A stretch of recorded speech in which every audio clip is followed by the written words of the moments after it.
नमस्कार मुलांनो. आजच्या या व्हिडिओमध्ये आपण इयत्ता 9वी च्या गणित भाग 1 मधला 6वा धडा अर्थनियोजन त्यामधला सराव संच 6.1 याचा अभ्यास करणार आहोत. तर या व्हिडिओमध्ये आपण अर्थनियोजन म्हणजे काय याचा अभ्यास करून सराव संच 6.1 मधली जी लेखी गणित आहेत ती सोडवणार आहोत. तर अर्थनियोजन म्हणजे काय? तर जी प्रत्येक व्यक्ती असते ती आपल्या गरजा पूर्ण करण्यासाठी काय करत असते, काही ना काहीतरी काम करत असते आणि ते काम करून तिला जो पैसा मिळतो तो पैसा त्या पैशातून ते आपल्या गरजा पूर्ण करते. ह्या सर्व गरजा ज्या मूलभूत गरजा आहेत किंवा इतर ज्या गरजा आहेत त्या पूर्ण केल्यानंतर त्या व्यक्तीकडे जी रक्कम शिल्लक राहते ती रक्कम ती काय करते, कुठे ना कुठेतरी गुंतवत असते. म्हणजे ती रक्कम ती बचत करण्याचा प्रयत्न करते. तर ही बचत जी आहे, जी बचत राहिलेली रक्कम आहे ती सुरक्षित राहण्यासाठी आणि त्याच्यामध्ये वाढ होण्यासाठी ती काय करते, गुंतवते. मग कुठे गुंतवते? तर म्युच्युअल फंड, शेअर्स किंवा बँकेमध्ये ती रक्कम ठेवत असते. तर हे जे सर्व आहे म्हणजे रक्कम, पैसा जो कमवलाय त्याची बचत करणं आणि त्याची गुंतवणूक करणं यालाच म्हणतात अर्थनियोजन. म्हणजे नियोजन करणं. जो पैसा कमवलेला पैसा आहे तो आपल्या दैनंदिन गरजा भागवल्यानंतर उरलेल्या रकमेचं जे नियोजन केलं जातं त्याला म्हणतात अर्थनियोजन. तर आजच्या या भागामध्ये आपण आता अर्थनियोजन म्हणजे काय बघितलेलं आहे. तर आपण सराव संच 6.1 सोडवायला सुरुवात करूया. सराव संच 6.1 मध्ये तुम्ही जर बघितलं तर सर्व लेखी गणित आहे. तर लेखी गणिताचा एक जी बघितल्यानंतर आपल्याला काय वाटतं की आपल्याला ही गणितं सोडवता येतील की नाही आणि त्यामुळे मग अशा लेखी गणितांकडे दुर्लक्ष केलं जातं. पण हा अतिशय महत्वाचा धडा आहे. आपल्याला आपल्या आयुष्यामध्ये त्याचा उपयोग होणार आहे. म्हणजे अर्थनियोजन जेव्हा तुम्ही नोकरी करणार आहात, पैसा कमवणार आहात, तेव्हा अर्थनियोजन कसं करायचं याची ही थोडकी माहिती या धड्यामध्ये तुम्हाला मिळणार आहे. त्यामुळे अतिशय महत्वाचा धडा आहे.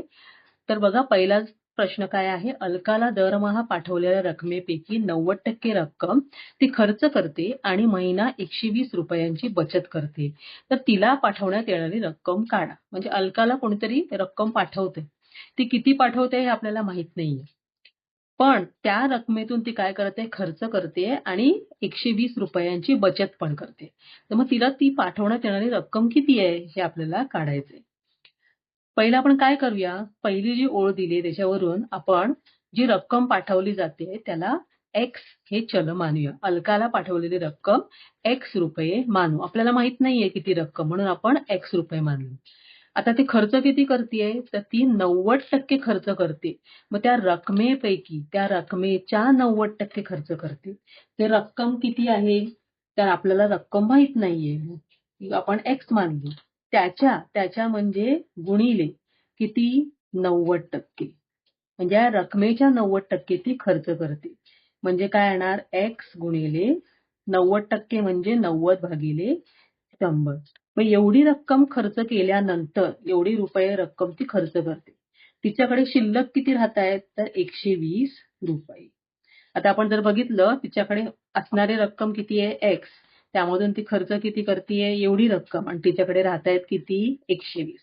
तर यावरून आपण काय करणार, एक समीकरण तयार करणार. बघा, जमा रक्कम वजा खर्च बरोबर बचत. जमा रक्कम किती आहे, एक्स. त्याच्यामधून खर्च किती करतेय, एक्स गुणिले 90 भागिले 100 आणि तिच्याकडे बचत शिल्लक किती राहत आहेत, 120. तर हे समीकरण तयार झालं. तर हे समीकरण आपण सोडवायचंय. मी ह्याला सोपं रूप द्यायचंय. तर सोपं रूप कसं देणार, आपण पहिला छेद समान करणार.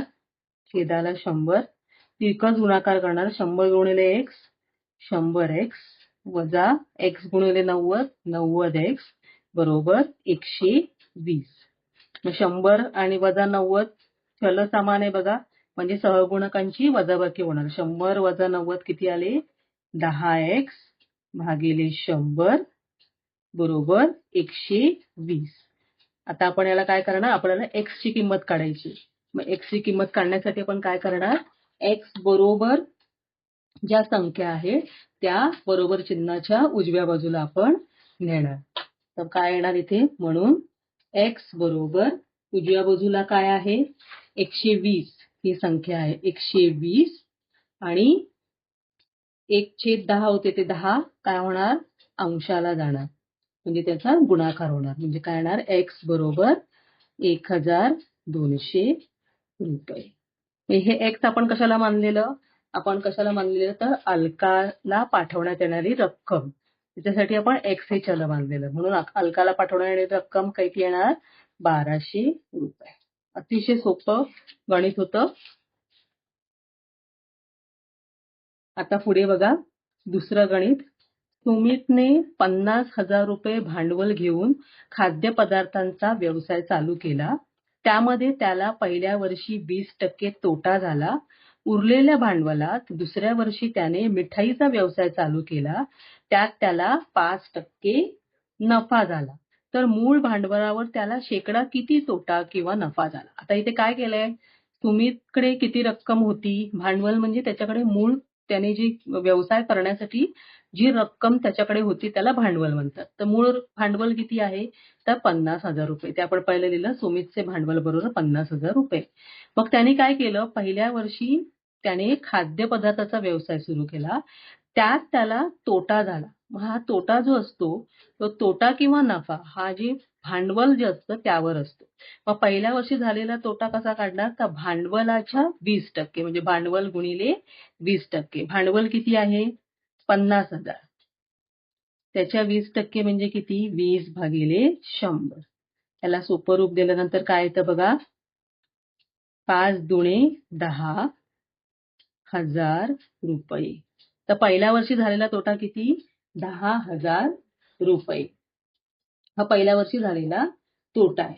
आता शिल्लक किती राहिले तोटा म्हणजे त्याला झालेला तोटा आहे तो तोटा काय होणार या भांडवलातून वजा होणार. शिल्लक राहिलेली भांडवल मूळ भांडवल वजा तोटा. मूळ भांडवल किती होते 50,000 आणि तोटा किती झाला 10,000 आणि ह्यांची आता वजाबाकी होणार 50,000 वजा 10,000 किती झाले 40,000.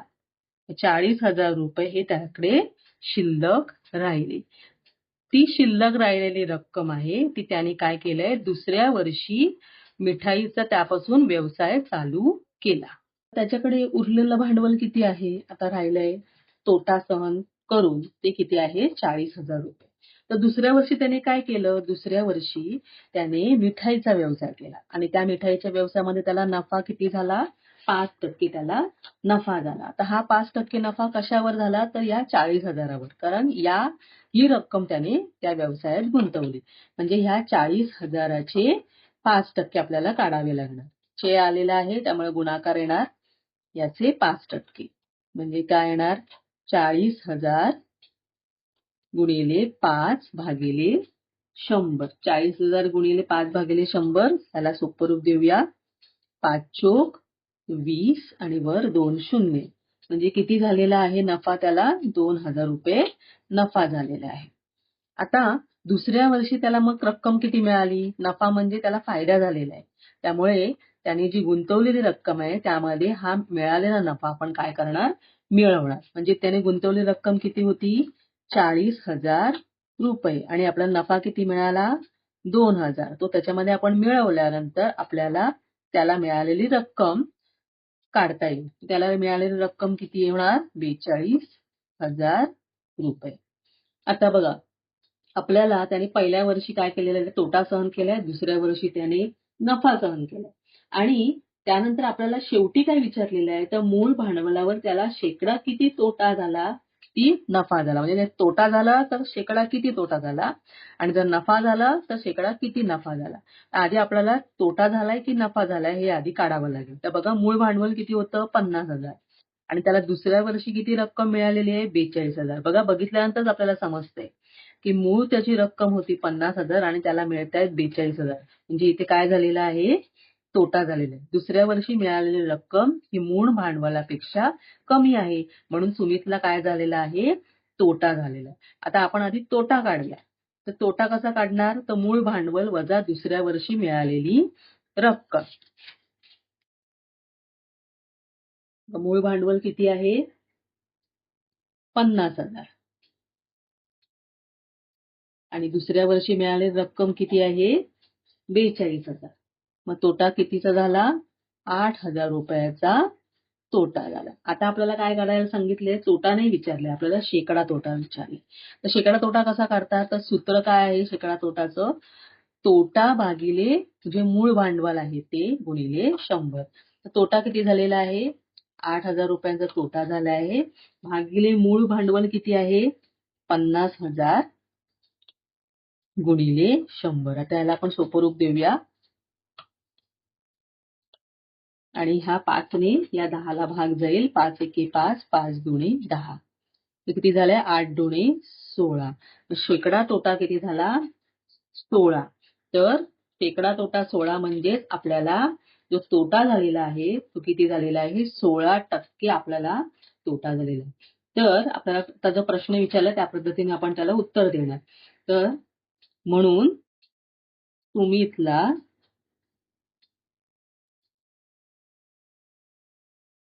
16% असं लिहू शकतो किंवा शेकडा 16 काय झालेला आहे? तोटा झाला. कळलं तुम्हाला? अतिशय सोप्या पद्धतीने आपण हे गणित सोडवलेलं आहे. आता पुढचं गणित बघूया, तिसरं. काय दिलेलं आहे? निखिलने आपल्या मासिक उत्पन्नाचा 5% भाग मुलांच्या शिक्षणासाठी खर्च केला, 14% भाग शेअर्समध्ये गुंतवला, 3% भाग बँकेत ठेवला आणि 40% भाग दैनंदिन खर्चासाठी वापरला. गुंतवणूक व खर्च जाऊन त्याच्याकडे 19,000 रुपये उरले, तर त्याचे मासिक उत्पन्न काढा. आता मासिक उत्पन्न किती आपल्याला माहित नाही, म्हणून आपण पहिलं काय करणार? निखिलचे मासिक उत्पन्न X रुपये मानू. आता त्यांनी खर्च केलेला आहे, तो खर्च शिक्षणासाठी आहे, शेअर्समध्ये गुंतवलाय, ती गुंतवणूक आहे, बँकेत ठेवलं ही पण गुंतवणूक आहे. तर हा खर्चच आहे, म्हणजे त्याच्या मासिक उत्पन्नामधून ते रक्कम गेलेली आहे. तर शिक्षणासाठी किती खर्च केला? 5% भाग. कशाच्या? मासिक उत्पन्नाच्या, म्हणून गुणिले X लिहिलेलं आहे. शेअर्समध्ये किती गुंतवलं? तर 14%, तेही मासिक उत्पन्नाच्या 14%. 14% गुणिले X. बँकेमधली रक्कम आहे 3%. 3% गुणिले X. आणि दैनंदिन खर्च जो आहे तो आहे उत्पन्नाच्या 40%, म्हणून 40% गुणिले X. तर एकूण जो त्यांनी खर्च केलेला आहे, म्हणजे त्याचे गुंतवणूक आहे आणि खर्च, ते आपण आधी एकूण काढूया.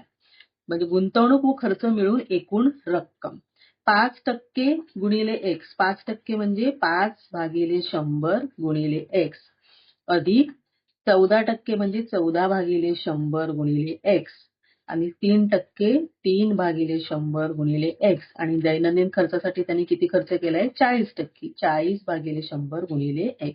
या सगळ्यांची आपण काय करणार? बेरीज करणार. इथे बघा छेद समान आहे, 100 आहे, त्यामुळे अंशांची बेरीज होणार, म्हणजे 5x अधिक 14x अधिक 3x अधिक 40x आणि छेद समान आहे, तो किती आहे? 100. तर या सर्वांची बेरीज केल्यानंतर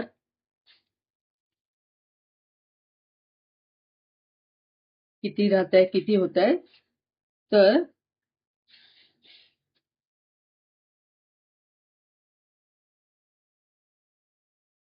एकूण जो खर्च आहे तो किती होतोय आपल्याला? 62x भागिले 100 हा एकूण झालेला खर्च आहे. आता आपण काय करूया? तर ही जी रक्कम आपल्याला एकूण जी रक्कम आलेली आहे ती आपण काय करणार? जी मूळ रक्कम आहे, म्हणजे जी त्याच्याकडचं जे मासिक उत्पन्न आहे त्यामधून आपण वजा करूया.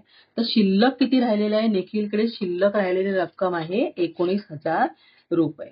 तर त्याचा मासिक उत्पन्नामधून तो पूर्ण जो खर्च आहे 62x भागिले 100 तो वजा केल्यानंतर आपल्याला शिल्लक राहते रक्कम. तर मासिक उत्पन्न किती आहे? आपण X मानलेलं आहे. खर्च आपण आत्ताच बघितला किती झाला? 62x भागिले 100 आणि रक्कम किती उरती आहे? तर 19,000 रुपये. म्हणजे निखिलचं मासिक उत्पन्न X रुपये आहे, त्यामधून त्याने एवढा खर्च केला तेव्हा त्याच्याकडे एवढी रक्कम शिल्लक राहिली. आता आपल्याला हे समीकरण मिळालं, तर याला आपण सोपं रूप देणार. तर सोपं रूप देताना आपण काय करणार? बघा, ते मगासारखंच गणित आहे, हेच समान करणार. छेदाला आले 100, तिरकस गुणाकार करणार. 100 गुणिले X 100x वजा 62x बरोबर 19,000. 100 वजा 62 किती येतं? 38x भागिले 100 बरोबर 19,000. आता आपण एक्स आपल्याला किंमत काढायची म्हणजे एक्स बरोबर जी पद आहेत ती आपण दुसऱ्या बाजूला नेऊ. 19,000 तिथली संख्या आधी लिहायची.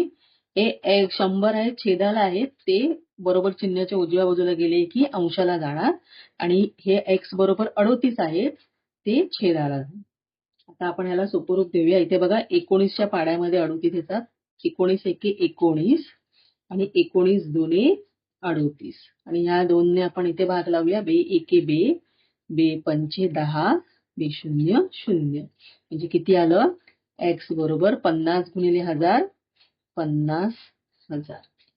तर आपल्याला काय विचारलेलं? एक्सच विचारलेलं. मासिक उत्पन्न किती? निखिलचं मासिक उत्पन्न काढा. म्हणून निखिलचे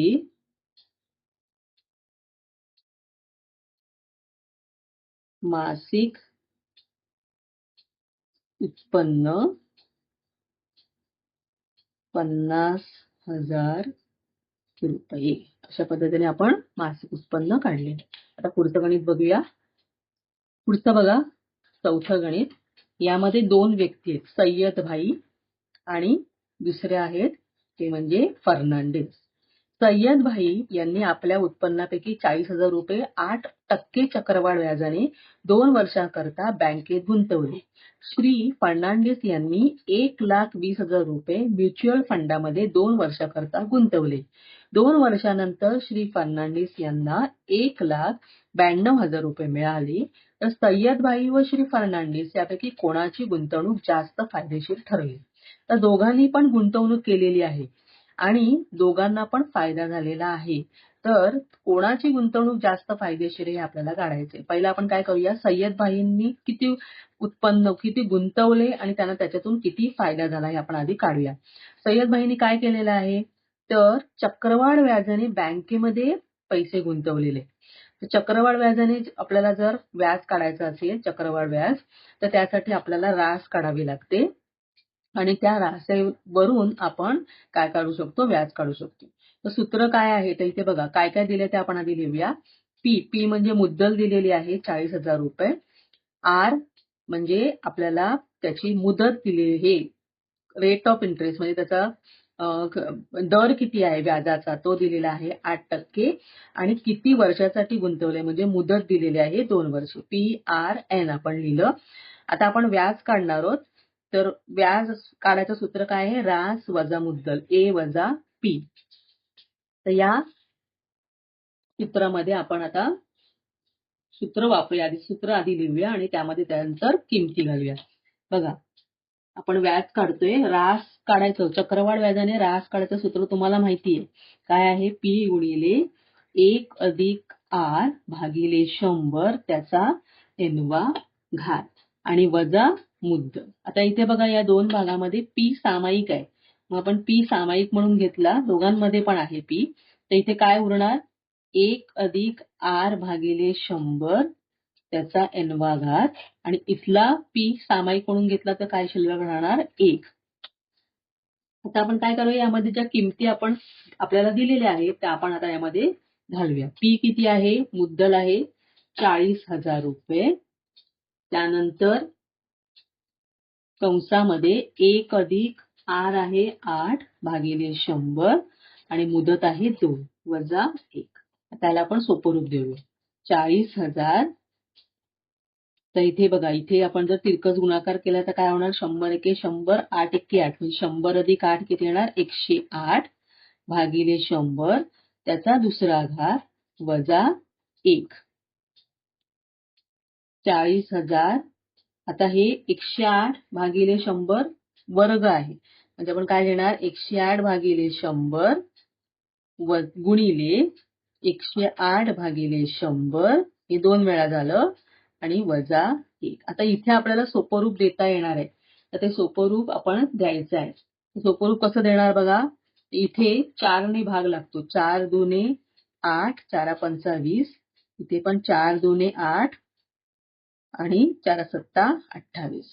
बघा सेम इथे पण भाग लागेल म्हणजे इथे काय राहिलंय, 40,000 कंसात 27/25 गुणिले 27/25 वजा 1. आता इथे सोपं देताना काय करायचं, इथे बघा 27 गुणिले 27 आहे म्हणजे 27चा वर्ग आणि इथे 25 गुणिले 25 आहे म्हणजे येणार 25चा वर्ग. आता वर्ग जर तुम्हाला पाठ असतील तर तुम्ही डायरेक्ट लिहू शकता किंवा जर तुम्हाला पाठ नसतील तर इथे आपण काय करू शकतो, तर याला त्याचा वर्ग सोप्या पद्धतीने लिहू शकतो. पण त्याआधी आपण काय करूया, याला सोपं रूप देऊया. म्हणजे इथे काय होईल बघा, 27 गुणिले 27 हे असंच ठेवूया, 25 गुणिले 25 पण असंच ठेवूया. इथे सोपं रूप देऊया. ते काय होणार, तिरकस गुणाकार होणार. 27 गुणिले 27 गुणिले 1 म्हणजे काय येणार, 27 गुणिले 27 वजा 25 गुणिले 25 भागिले छेदाला काय येणार, 25 गुणिले 25. आता यांचा गुणाकार करूया आपण, त्यांचे वर्ग काढूया. आता 27 गुणिले 27, 27चा वर्ग जर तुम्हाला येत नसेल, पाठ नसेल, तर वर्ग करण्याची सोपी पद्धत काय आहे त्याचा माझा एक व्हिडिओ आहे, मी त्याची लिंक तुम्हाला देते. तर तो व्हिडिओ तुम्ही नक्की जाऊन बघा, म्हणजे तुम्हाला सोप्या पद्धतीने गुणाकार न करताना वर्ग कसा करतात ते शिकता येईल. तर बघा इथे काय येणार, 40,000 कंसात येणार 27चा वर्ग येतो 729 आणि 25चा वर्ग 625 भागिले छेदाला 25 गुणिले 25 म्हणजे 625.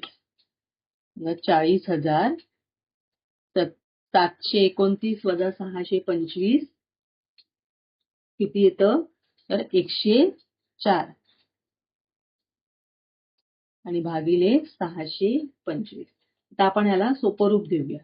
ते बघा इथे सोपं रूप जर आपण दिलं, साध्या छोट्या छोट्या संख्यांनी भाग लावायचा, जास्त मोठ्या संख्येने भाग लावून जर चुका होत असतील तर आपण त्याच्यात वेळ जाईल पण आपलं उत्तर बरोबर आहे. 5 एके 5, 5 दुणे 10, 5 5 25. इथे 5 8 40, 0 0 0.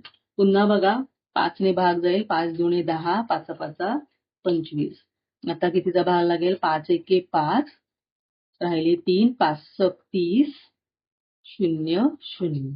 तर बघा पुन्हा इथे कितीचा भाग लागेल, आता आपण पुन्हा 5चा भाग लावूया. 5 5 25, इथे किती येईल, 5 त्रिक 15, 5 दुणे 10, 5 0 0. आता 5ने आपल्याला भाग लागेल, 5 30 आणि 5 चोक 20 म्हणजे किती राहिलं, 64 गुणिले 104. या दोघांचा गुणाकार केल्यानंतर आपल्याला उत्तर येतं 6,656. हे काय आलं, काय काढलंय आपण, व्याज काढलेलं आहे. एक व्याज कोणाला मिळालं, व्याज मिळालं सय्यद भाई यांना. मग त्यांचं व्याज आपल्याला मिळालं.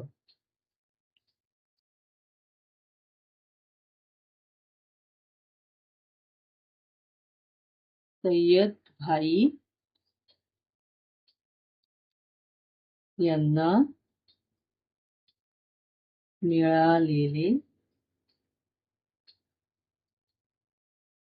व्याज किती मिळालं, व्याज 6,656 रुपये. आता दुसरं कोण आहे यामध्ये, सय्यद भाई आणि दुसरं कोण आहे, दुसरे आहे ते म्हणजे फर्नांडिस. त्यांनी काय केलेलं आहे, तर 1,20,000 रुपये गुंतवले कशामध्ये, म्युच्युअल फंड. आता सय्यद भाई यांना मिळालेलं व्याज आपल्याला मिळालंय 6,656 रुपये. पण कोणाची गुंतवणूक फायदेशीर ठरली हे काढण्यासाठी आपल्याला शेकडा त्यांना झालेला जो नफा आहे तो काढावा लागेल. म्हणजे सय्यद भाई यांना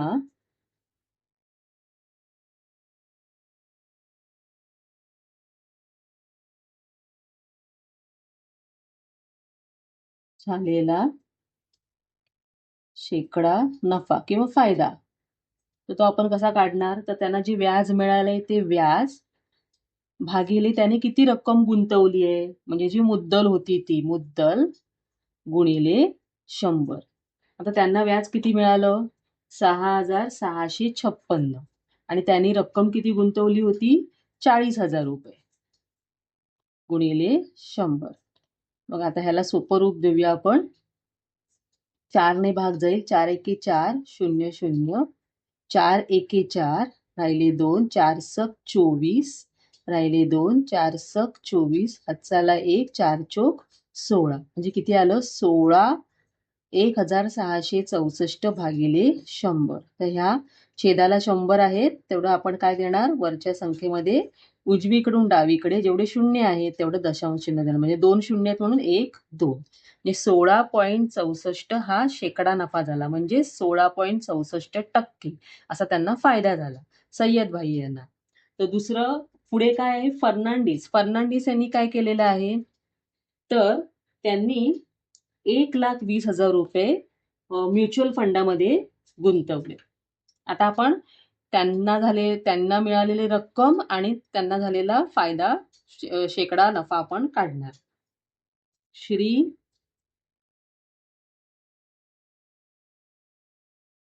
फर्नांडिस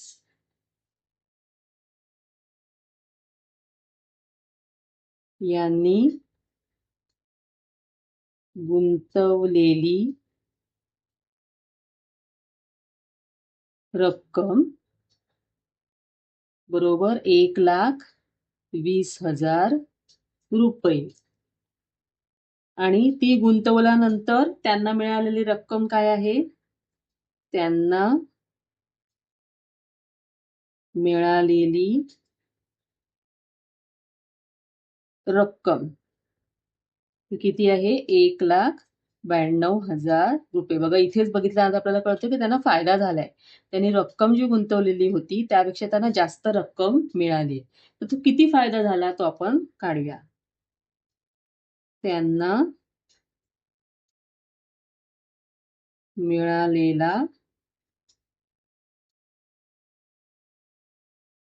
फायदा काय करणार आपण? या दोघांची वजाबाकी करणार. 1,92,000 वजा 1,20,000 तर किती राहतं? 72,000 रुपये. हा झालेला त्यांना फायदा आहे. पण जेव्हा आपण तुलना करतो तेव्हा मात्र आपल्याला काय करावं लागतं? शेकडा नफा किंवा शेकडा तोटा. ज्या तोट्याची तुलना करायची असेल तर शेकडा तोटा. तर इथे दोघांना पण फायदा झालेला आहे. आपण काय करणार? शेकडा नफा आपण काढणार. म्हणून श्री फर्नांडिस यांना झालेला शेकडा नफा. आपण तो कसा काढणार? त्यांना झालेला जो फायदा आहे तो म्हणजे नफा भागिले त्यांनी जी रक्कम गुंतवलेली होती ती. गुंतवलेली रक्कम गुणिले 100. तर त्यांना नफा किती किंवा त्यांचा फायदा किती झालेला? 72,000 रुपये. आणि त्यांनी रक्कम किती गुंतवली होती? 1,20,000 रुपये. आता याला आपण सोडूया.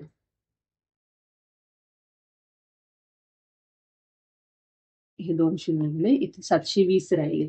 आता आपण याला सोपं रूप देऊया. तर काय येणार बघा? 12 एके 12 आणि 12 सक 72 आणि वर हा येणार 0. म्हणजे किती आलं? 60. म्हणजे 60% त्यांना फायदा झालाय. आणि तेच आपण यांना किती झालेला? तर 16.64. सय्यद भाई यांना किती फायदा झाला? 16.64% फायदा झाला. आणि फर्नांडिस यांना किती झाला? तर 60%. मग जास्त फायदा कोणाला झालाय? तर फर्नांडिस यांना. त्यामुळे फर्नांडिस यांची जी गुंतवणूक आहे ती फायदेशीर ठरली. श्री फर्नांडिस यांना सय्यद भाई पेक्षा जास्त फायदा झाला. म्हणून त्यांची गुंतवणूक जास्त फायदेशीर ठरली. बघा या गणितामध्ये केवळ त्यांचा जो फायदा आहे किंवा जो नफा झालाय त्याच्यावरून आपण ठरवू नाही शकत की कोणाची गुंतवणूक फायदेशीर ठरली, कारण दोघांनी जी गुंतवलेली रक्कम आहे ती वेगवेगळी आहे. म्हणजे सय्यद भाईने जी गुंतवलेली रक्कम होती ती होती 40,000 रुपये आणि फर्नांडिस यांनी जी रक्कम गुंतवली होती ती होती 1,20,000 रुपये. जर गुंतवणूक सारखी असेल तरच आपण त्यांच्या व्याजावरून आपण ठरवू शकतो कोणाची गुंतवणूक फायदेशीर ठरली. पण इथे गुंतवणूक सारखी नाहीये, त्यामुळे आपल्याला काय करावं लागणार, शेकडा नफा, दोघांनाही झालेला शेकडा नफा काढावा लागेल आणि त्यावरून आपण ठरवू शकू की कोणाची गुंतवणूक जास्त फायदेशीर ठरली. समजलं? समीराने आपल्या उत्पन्नाच्या 3% उत्पन्न समाजकार्यासाठी दिले व 90% उत्पन्न खर्च केले. तिच्याकडे 1,750 रुपये शिल्लक राहिले, तर तिचे मासिक उत्पन्न काढायचे. जे आपण पहिलं जे गणित सोडवलेलं होतं त्याच पद्धतीचं हे गणित आपल्याला सोडवायचं. अतिशय सोपं आहे बघा. समीराचं मासिक उत्पन्न आपल्याला माहित नाहीये, तर आपण ते X रुपये आहे असं मानू. आणि मग आता त्यांनी काय केलंय तर तिने 3% रक्कम समाजकार्यासाठी दिली आहेत आणि 90% रक्कम तिने खर्च केलेत. म्हणजे आपण एकूण खर्च आपण काढूया. समाजकार्य आणि खर्च त्यांची बेरीज करूया. 3% रक्कम कशाच्या, तिची जी मासिक उत्पन्न आहे त्याच्यामध्ये 3% गुणिले X अधिक 10% गुणिले X. तर बघा हे आपण आधी काढूया. आपण त्याचं समीराचं जे हे आहे एकूण केलेला खर्च आहे तिने तो आधी आपण काढूया. तर 3% म्हणजे 3/100 X आणि 90/100X म्हणजे 90 आणि 3X त्यांची बेरीज होणार. 90 अधिक 3 93X/100 रुपये हा एकूण खर्च आहे तिने केलेला. आणि हा खर्च करून म्हणजे उत्पन्नातून एवढा खर्च करून त्याच्याकडे किती शिल्लक राहते, तर 1,750 रुपये. मग आपण काय करणार आहोत, समीकरण तयार करणार आहोत. मासिक उत्पन्न वजा एकूण खर्च बरोबर शिल्लक. मासिक उत्पन्न किती आहे X आणि एकूण खर्च किती केलेला आहे 93X/100 आणि शिल्लक किती राहत आहेत 1,750 रुपये. आता आपण हे काय करणार, याला सोपं रूप देणार. बघा सारखं तिरकस गुणाकार करणार. 100 गुणिले X 100X वजा 93 गुणिले 1 93X/100 बरोबर 1,750. 100 वजा 93 किती येतं 7X/100 बरोबर 1,750. 7X बरोबर 1,750. हे 100 जे आहे ते काय होणार, इकडे गेल्यावर गुणणार याला 100 आणि हा जो 7 आहे तो काय होईल, ते गुणिले आहे बरोबर चिन्हाच्या उजवीकडे आल्यानंतर तो काय होईल, छेदाला जाईल भागिले 7. आता या 7ने याला भाग जातो. 7 एके 7 7 दोन्ही 14 7 5 35 आणि 7 0 0. X बरोबर किती आलं 1 2 3 25,000. म्हणजे समीर आपल्याला विचारलेलं आहे का तिचं मासिक उत्पन्न काढा, तर समीराचे मासिक उत्पन्न आपल्याला आलेलं आहे. म्हणून समीराचे मासिक उत्पन्न किती आलं 25,000 रुपये. कळलंय तुम्हाला? अतिशय सोप्या पद्धतीने आपण काय केलेलं आहे, जो सराव संच आहे तो आपण सोडवलेला आहे. तर या पुढचे जे सराव संच आहेत याच धड्यामधले ते तुम्हाला जर बघायचे असतील तर माझ्या या चॅनलला सबस्क्राईब करा, लाईक करा आणि शेअर करा. तर नक्की आपण भेटूया माझ्या पुढच्या व्हिडिओमध्ये. तोपर्यंत धन्यवाद.